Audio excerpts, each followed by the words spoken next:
संकल्प न्यूज मराठी माध्यम विश्वसनीय पत्रकारितेचं www.sankalpnews.co.in।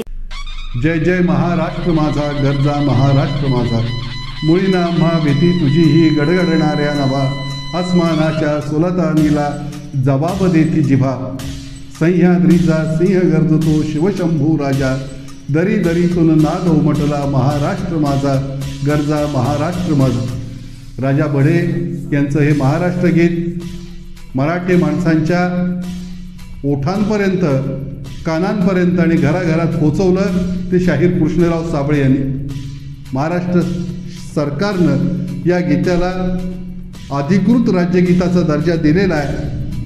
हे राज्यगीत खऱ्या अर्थानं आपल्या खड्या शब्दामध्ये सादर करून शाहीर कृष्णराव साबळे यांनी एक कालखंड गाजवला। सप्टेंबर 1923ला पसरणीसारख्या छोट्या गावामध्ये शाहीर कृष्णराव साबळे यांचा जन्म झाला। वडील माळकरी होते, आई अशिक्षित होते। माळकरी असलेल्या वडिलांकडून भजनं ऐकत आणि आईच्या जात्यावरच्या ओव्या ऐकत कृष्णराव साबळे हे पसरणीसारख्या निसर्गरम्य वातावरणात लहानाचे मोठे झाले। साने गुरुजींच्या सहवासात अनेक गोष्टी शिकण्याची त्यांना संधी मिळाली आणि महाराष्ट्राची लोककला शाहीर कृष्णराव साबळेंनी खऱ्या अर्थानं समृद्ध केली। महाराष्ट्राची लोकधारा नावाचा एक आधुनिक प्रयोग शाहीर साबळे यांनी महाराष्ट्रामध्ये वसंतदादांच्या हस्ते त्याचा उद्घाटन केलं आणि महाराष्ट्रामध्ये त्याचे असंख्य प्रयोग झाले।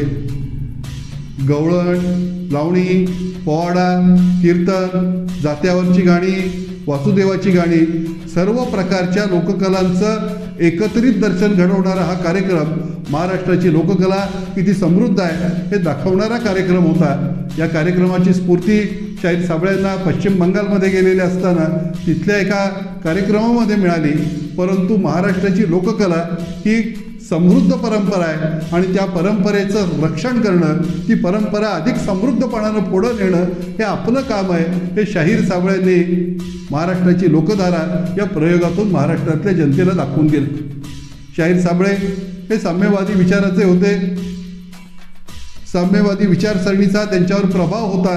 साम्यवादी विचारसरणीमुळं आणि कम्युनिस्टांशी असलेल्या जवळकीमुळं त्यांचा रशियाचा एक दौराही झालेला होता। मराठी माणसांवर, मराठी भाषेवर आणि महाराष्ट्राच्या अस्मितेवर प्रेम करणारे शाहीर कृष्णराव साबळे हे कलेच्या क्षेत्रातलं एक अद्भुत रसायन होतं। शाहीर साबळ्यांचा खडा आवाज आणि त्यांच्या शाहिरीची धाटणी जी आहे ती खास सातारा जिल्ह्यातली होती। कृष्णाच्या पाण्याचा खळखळता प्रवाह हा त्यांच्या शाहिरीमध्ये जाणवत होता। त्यांचा खडा आणि बुलंद आवाज हा सह्याद्रीची आठवण करून देत होता। त्यांच्या लोकनाट्यातले जिवंत विनोद, परखडपणा हा देखील सातारा जिल्ह्यातल्या वातावरणामुळे निर्माण झाला होता हे नक्की। शाहीर साबळे यांनी शिवसेनेच्या स्थापनेपासून मराठी माणसांच्या हक्कासाठी लढण्याची परंपरा चालू ठेवली। संयुक्त महाराष्ट्राच्या चळवळीमध्ये आणि आंदोलनामध्ये कृष्णराव साबळे यांनी विशेष सहभाग घेतलेला होता। पंढरपूरच्या पांडुरंगाच्या मंदिरामध्ये जे आहे ते सर्वांना प्रवेश मिळावं म्हणून झालेल्या आंदोलनामध्ये देखील शाहीर साबळे सहभागी होते। भारताच्या स्वातंत्र्य लढ्यामध्ये त्यांनी सहभाग घेतलेला होता। असं एक बहुरंगी, बहुआयामी व्यक्तिमत्व जे आहे ते पसरणी या गावानं आणि सातारा या जिल्ह्यानं महाराष्ट्राला दिलेलं होतं। लोककला आणि त्यांची समृद्धी यासाठी शाहीर साबळ्यांनी रंगभूमीवर केलेले प्रयोग हे अद्भुत होते। शाहीर साबळ्यांची वेगवेगळ्या प्रयोगांमधून लोकांसमोर आणलेली महाराष्ट्राची लोककला ही खऱ्या अर्थानं लोकांपर्यंत पोहोचवण्याचं काम शाहीर साबळ्यांनी केलं। बापाचा बापसारखं लोकनाट्य, आणखी अनेक लोकनाट्ये त्यांची जी आहेत ती त्या काळामध्ये प्रसिद्ध झालेली होती।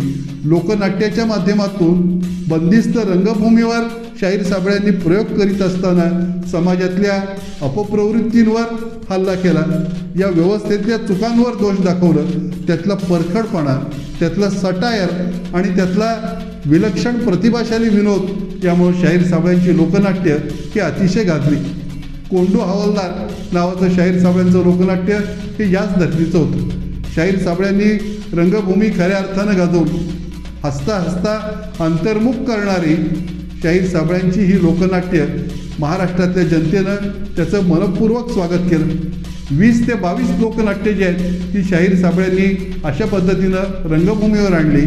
शाहीर साबळ्यांचं लोकनाट्य म्हणजे विनोद, प्रबोधन, शिकवणूक आणि महाराष्ट्राच्या लोककलेचं प्रभावी दर्शन या सगळ्या गोष्टी एकत्र घडवणार हे नक्की.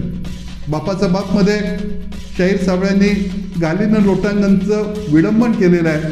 घालीन आडवी टांग पाडीन उताना असाच आमचा मराठी बाणा, असं त्या बापाचा बापमध्ये शाहीर साबळ्यांनी एक छोटंसं पद तयार केलेलं आहे. ते वाचत असताना मराठी माणसांच्या स्वभावावर आणि वैशिष्ट्यांवर शाहीर साबळे यांनी केलेली टीका ऐकताना एकाच वेळी मराठी माणूस हसतो आणि दुसऱ्या वेळी अंतर्मुख होतो. शाहीर साबळ्यांनी मुंबईवर अतिशय प्रेम केलं. मुंबई आम्ही आमच्या हाताने जे ती फुकून टाकली, अशा प्रकारचं एक पद शाहीर साबळ्यांनी लिहिलेलं होतं. शाहीर साबळ्यांनी लिहिलेलं पद हे फार पूर्वी लिहिलेलं होतं, परंतु ते पद लिहित असताना सुद्धा मुंबईमध्ये मराठी माणसांचा टक्का खूप मोठा होता. तो जवळपास संपवण्याचं काम शाहीर साबळ्यांच्या पश्चात आम्ही केलेलं आहे. आणि कवीला जे न देखे रवीचे देखे कवी असं म्हटलं जातं. कवीला फार पुढचं दिसतं. मराठी माणसं मुंबई सगळी फुंकून टाकणार आहेत, मुंबईतलं काही आपल्याकडे ठेवणार नाहीत, हेच जणू शाहीर साबळ्यांनी स्वतःच्या कृतीतनं, स्वतःच्या उक्तीतनं जे आहे ते दाखवून दिलेलं आहे. शाहीर साबळे यांचं जन्मशताब्दीचं वर्ष 2023ला झालं. शाहीर साबळ्यांसारख्या लोककलाकाराचं स्मरण करणं ही आवश्यक गोष्ट आहे. पद्मश्री पुरस्कार शाहीर साबळ्यांना मिळालेला होता. महाराष्ट्र भूषण पुरस्कार मिळालेला होता. प्रदीर्घ आयुष्य लाभलेलं होतं. या सगळ्या गोष्टीपेक्षा शाहीर साबळ्यांनी मराठी मातीवर प्रेम केलं, मराठी माणसांवर प्रेम केलं, महाराष्ट्रातल्या लोककलेवर प्रेम केलं. महाराष्ट्रातली लोककला ही समृद्ध परंपरा आहे आणि या समृद्ध परंपरेचं रक्षण आणि संवर्धन करणं हे कलाकार म्हणून, लोककलाकार म्हणून माझं काम आहे, हे शाहीर साबळ्यांनी स्वतः ठरवलं आणि आयुष्यभर जे आहे ते त्याचा पाठपुरावा केला. कधी राज्यकर्त्यांच्या मदतीनं केला, कधी स्वतःच्या कर्तृत्वावर केला, कधी आपल्या सहकार्यांना बरोबर घेऊन केला. अशा शाहीर साबळ्यांचं स्मारक जे आहे ते त्यांच्या जन्मगावी, जन्मगाव असलेल्या पसरणी आणि परिसरामध्ये होतो आहे, ही फार महत्त्वाची गोष्ट आहे.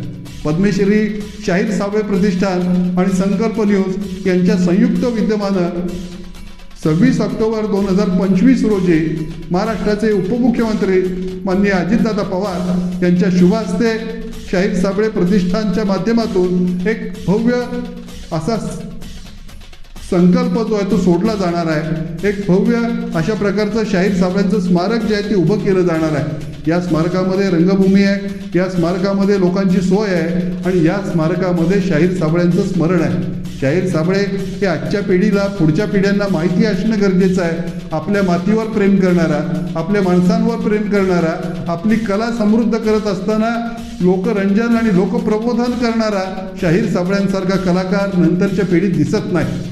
शाहीर साबळ्यांचं साधं राहणं, शाहीर साबळ्यांची खडी वाणी आणि शाहीर साबळ्यांचा स्पष्ट वक्तेपणा यामुळे शाहीर साबळे अनेकदा लोकांना अप्रिय झाले, अनेकदा लोकांमध्ये कमालीचे प्रिय झाले.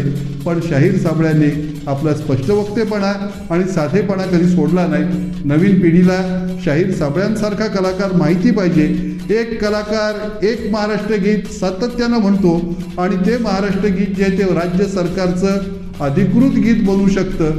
एवढा पराक्रम जो आहे तो एक कलाकार करू शकतो, एक लोकशाहीर करू शकतो. शाहिराचा श्रद्धाळूपणा, शाहिराचा भाबडेपणा, शाहिराचा साधेपणा या सगळ्या गोष्टी शाहीर साबळे यांच्याकडे होत्या. सातारा जिल्ह्यातला हा एक मनस्वी कलाकार एक वादळी आयुष्य जगून जो आहे तो त्यानं 19-20व्या शतकाच्या मध्यानंतर महाराष्ट्राचं सार्वजनिक जीवन गाजवलं आणि 21व्या शतकाच्या पूर्वार्धामध्ये जे आहे ती त्यानं लोककलेच्या आणि या जीवनाच्या रंगभूमीवरून एक्झिट घेतली. तथापि आजही आम्ही शाहीर साबळ्यांसारख्या कलाकाराला विसरू शकत नाही. शाहीर साबळे यांच्या नावामध्ये, त्यांच्या व्यक्तिमत्वामध्ये असणारी जादू ही आजही ओळखणारे अनेक कलावंत जे आहेत ते रंगभूमीवर, चित्रपटसृष्टीत, नाट्यसृष्टीत कार्यरत आहेत. ही महत्त्वाची गोष्ट आहे. या सगळ्यांना न्याय देण्याचं काम या निमित्तानं होईल. स्वागताध्यक्ष म्हणून या कार्यक्रमाला नामदार मकरंद आबा पाटील हे यांनी याची जबाबदारी स्वीकारलेली आहे। एक या परिसराचं भविष्य घडवणारं तीर्थक्षेत्र म्हणून शाहीर साबळे प्रतिष्ठान आणि संकल्प न्यूज यांच्या संकल्पनेतनं होणारं शाहीर साबळेंचं स्मारक भविष्यातल्या पिढींना मार्गदर्शक राहील हे नक्की। शाहीर साबळे यांच्या या स्मारकाला महाराष्ट्रातल्या तमाम जनतेच्या वतीनं मनपूर्वक शुभेच्छा। नमस्ते, जय भवानी, जय शिवाजी। मी उमेश सणाचा।